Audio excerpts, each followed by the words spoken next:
گھر میں جنات اور جادو وغیرہ سے حفاظت رہے، اس کے لیے کوئی وظیفہ ہو تو بتا دیں۔ حدیث پاک کا حصار ہے، پیارے آقا صلی اللہ علیہ وسلم اس طرح حصار پڑھا کرتے تھے۔ سوتے وقت یوں دو ہاتھ کر لیں اور اعوذ بسم اللہ پوری پڑھ کے سورہ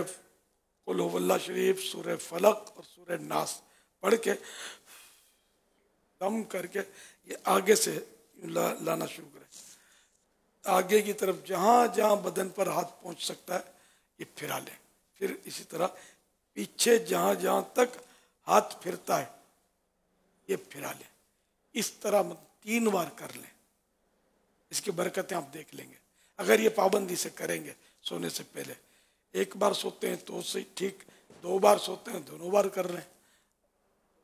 یہ اگر یہ کریں گے نا، یہ بہترین وظیفہ سرکار صلی اللہ علیہ وسلم سے یہ ثابت، یہ اپنے شجر قادریہ رضویہ میں بھی موجود، اس کو بھی دیکھ لیں، اگر طریقہ بھول جائیں تو انشاءاللہ اس طرح آپ کرتے رہیں گے۔ بعضوں کی نیند اڑ جاتی ہے، نیند چڑھ جاتی ہے، یہ بھی ہوتا ہے کبھی کہ کوئی گلا دبا رہا ہے، کوئی بوجھ پڑ رہا ہے، اس طرح کی بھی باتیں جو ہے نا پھر یہ آپ کے ساتھ ہوتی بھی تھیں تو اب نہیں ہوں گی انشاءاللہ۔ یہ پابندی سے پڑھیں گے تو سکون کی نیند سوئیں گے انشاءاللہ۔